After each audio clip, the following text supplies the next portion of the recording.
बाबा जी की प्यारी सात संगत जी, आप सभी को प्यार भरी राधा स्वामी जी। जिस इंसान पर उस मालिक की अपार कृपा होती है उसको ही नाम दान की बख्शिश होती है।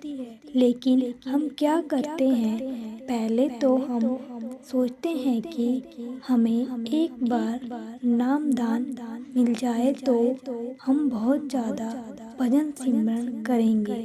लेकिन जब हमें उस मालिक से नाम दान की दया मिल जाती है तो उसके बाद हम भजन सिमरन नहीं करते और नाम दान को लेकर रख लेते हैं।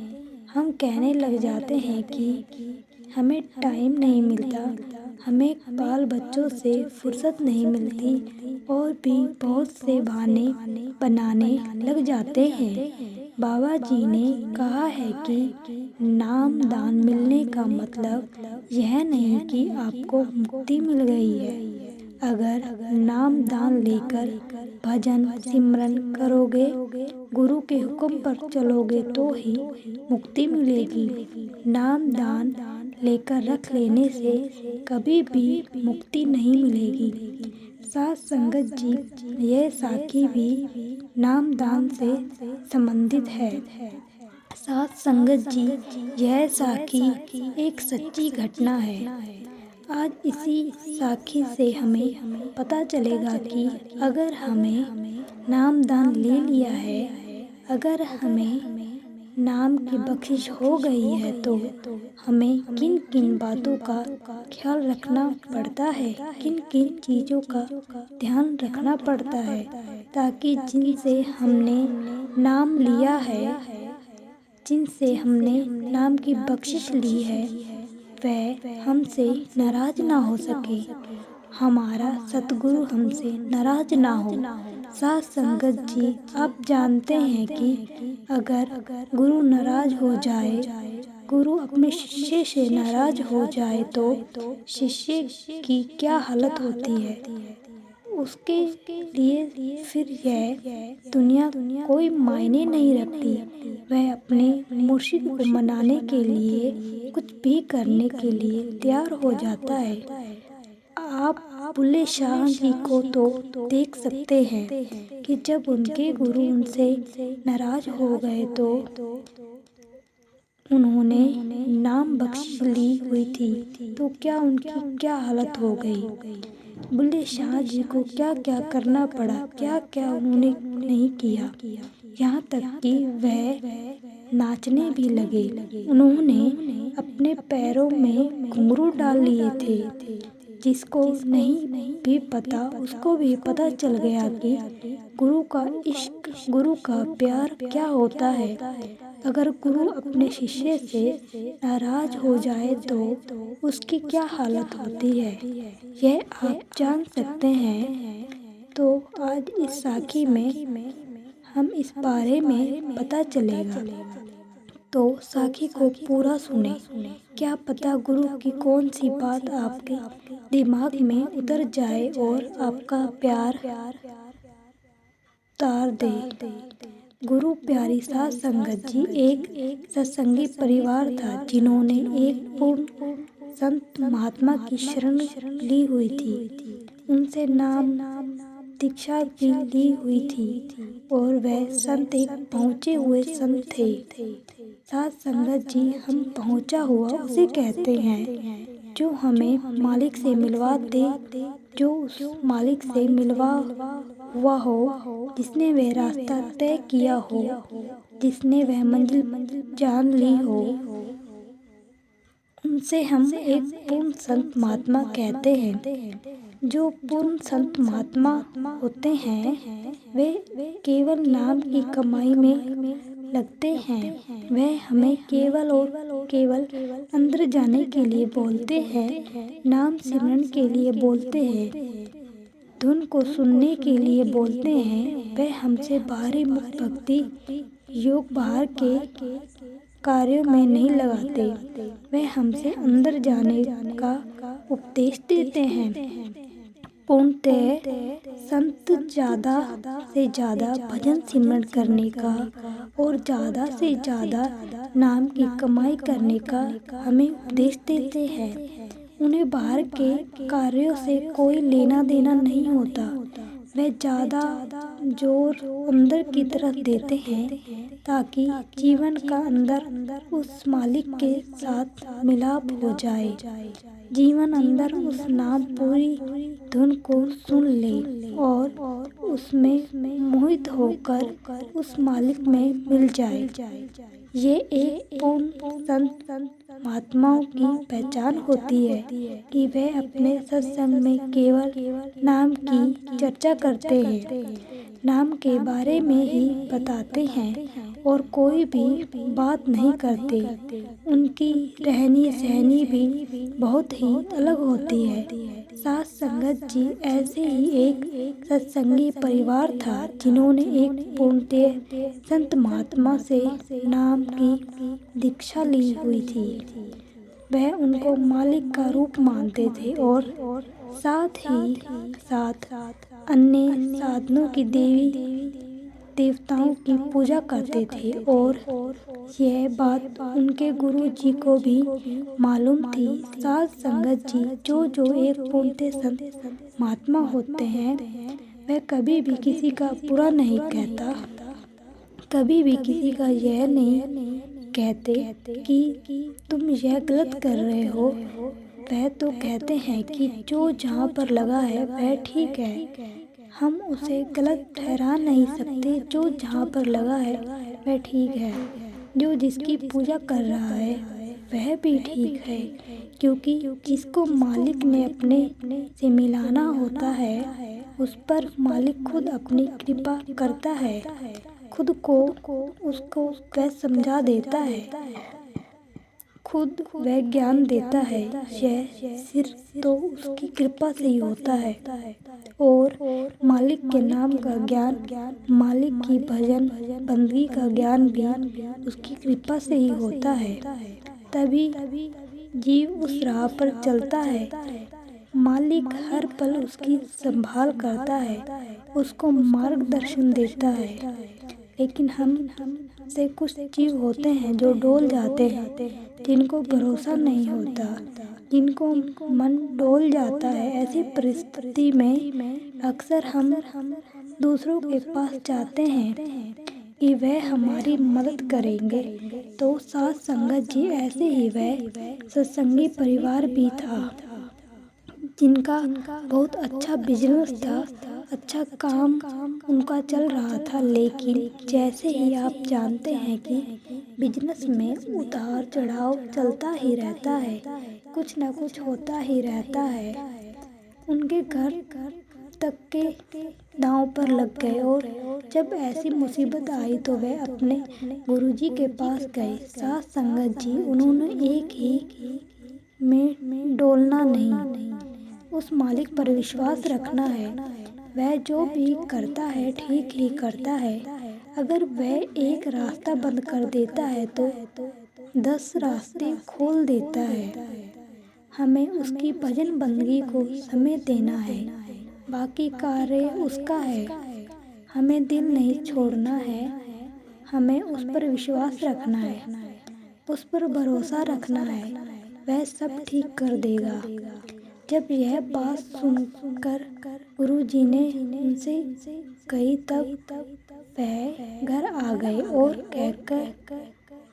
घर आकर उनके कुछ अन्य परिवार वालों ने पूछा कि गुरुजी ने क्या कहा। तो उन्होंने कहा कि गुरुजी ने उपदेश दिया है कि मालिक पर भरोसा रखो, उस पर विश्वास रखो, मालिक सब ठीक कर देगा।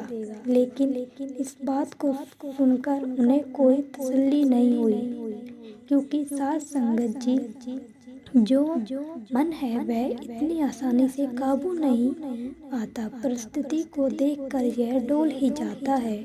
डोलना इसकी आदत है, तो ऐसे ही उनका मन भी डोल गया। उन्होंने दूसरे लोगों के पास जाना शुरू कर दिया और जैसे ही आप जानते हैं कि जब हम किसी के पास जाते हैं तो वह हमें जो कहते हैं वह करना पड़ता है, जो वह बताते हैं वह हम करना पड़ता है। तो ऐसे ही उन्होंने भी किया। उसकी खबर उनके गुरुजी को हो गई, क्योंकि साध संगत जी जो संत महात्मा होते हैं उनसे कुछ छिपा नहीं होता, उन्हें पूरे ब्रह्मांड की खबर होती है, कहाँ पर क्या हो रहा है, लेकिन वह चुप रहते हैं, कुछ बोलते नहीं। मालूम उन्हें सब होता है कि कहाँ पर क्या हो रहा है, इसके मन में क्या चल रहा है। तो ऐसे ही उन्हें खबर हो गई। वह मन ही मन मुस्कुराने लगे। साध संगत जी, जब किसी का बाप इतना बड़ा हो, जब किसी का बाप राजा हो और उसके बच्चे भिखारी की तरह भीख मांगे, तब बाप को कैसा लगता है। बाप के मन को ठेस तो पहुंचती ही है। बाप कभी नहीं चाहेगा कि उसके बच्चे दर दर की भीख मांगे। वह तो चाहता है कि मेरे बच्चे मुझ पर विश्वास रखें, मेरे हुक्म पर रहें और धीरे धीरे मैं सब ठीक कर देता है। लेकिन हमें से कुछ होते हैं जिनका धैर्य नहीं होता, पर फिर ऐसे लोगों में कार्य लग जाते हैं। तो जैसे जैसे उनको बताया जाता है वह वैसे वैसे करने लग जाते हैं। तब उन्होंने जैसे जैसा बोला गया सब कर दिया। तो कुछ दिनों बाद वह अपने सतगुरु से मिलने गए, उनके डेरे में आ गए। और जब वह वहाँ पर गए तो वह साधु महापुरुष धूप का आनंद ले रहे थे। सर्दियों का मौसम था, धूप बहुत ही अच्छी निकली हुई थी और वह धूप का आनंद ले रहे थे। उनके डेरे में और कोई नहीं था।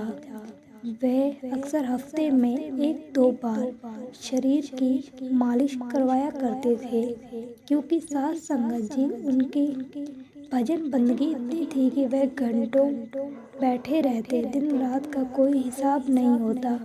अगर मालिक की भजन बंदगी के लिए वह गए हैं तो पता नहीं कब लौटकर आएंगे, इसका कोई समय नहीं होता था।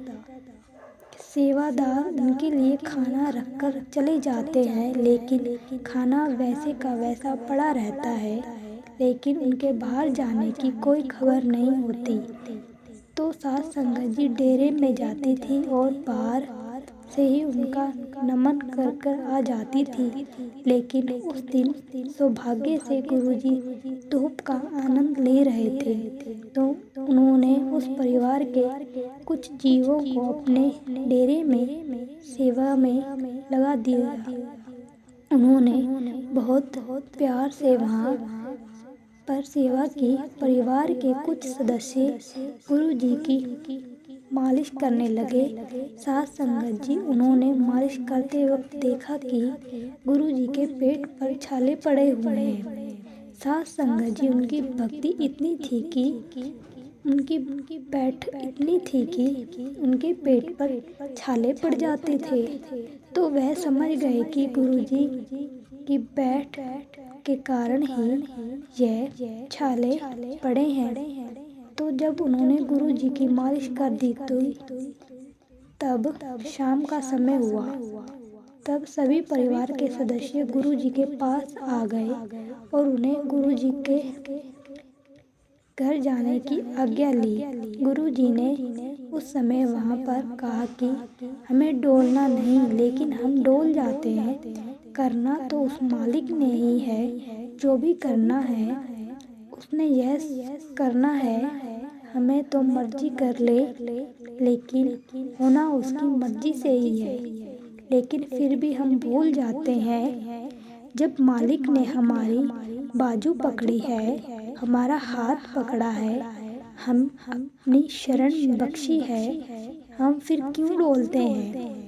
क्यों हम उसके बहाने से बाहर रहते हैं? तो भी देना है वो देगा, देने वाला सिर्फ एक है। तो यह सब बात सुनकर उनको पता चला कि गुरुजी हमें समझ गए और गुरुजी को पता चल गया कि हमने क्या क्या किया। तो उस परिवार के कुछ सदस्य रोने लगे, गुरु जी की शरण में पड़ गए, गुरु जी के चरणों में पड़ गए और जोर जोर से रोने लगे कि हमें बख्श दो, हमें बख्श दो। और कहा कि गुरु जी आप तो सब जानते हैं, आपसे क्या छुपा है, आप तो जानी जान हैं, आप अंतर्यामी हैं, लेकिन हम क्या करें, हमें तो एक साधारण मनुष्य जीव हैं, मन हमारा वश में नहीं रहता और जल्दी डोल जाता है। तो उस समय गुरु जी ने उन्हें आशीर्वाद दिया कि सब ठीक हो जाएगा। और उसके बाद उनका बिजनेस जो एक प्रकार से ख़त्म ही हो गया था, वह धीरे धीरे ठीक होने लगा। उन्हें समझ में आने लगा कि गुरु जी की कृपा से ही हो रहा है और उनके काम रुके हुए थे वह सब होने लगे। वह अच्छी तरह से समझ गए कि अगर मांगना है तो मालिक से मांगना चाहिए, देने वाला वह एक ही है, क्यों ना उसी से सीधा मांग लिया जाए। देना तो उसने ही है, जो भी देता है वही देता है। जैसा कि वाणी में आया है, देता दाता एक है, सबको देवनहार।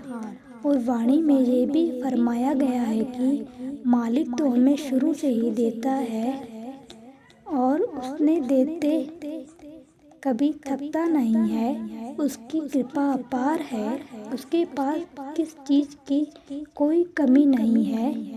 हमें उसकी शरण लेनी चाहिए, जो भी हमारी अरदास विनती होती है उसकी जानी चाहिए, क्योंकि मुश्किल के समय बाप ही अपने बच्चों की सहायता करता है। साथ संगत जी, हमें भी उस मालिक के भजन बंदगी करनी है, उसके भाने में रहना है, रोजाना उसकी भजन बंदगी को समय देना है, अपनी हर मुश्किल उससे साझा करनी है और उस पर भरोसा रखना है, उस पर विश्वास रखना है, डोलना नहीं है।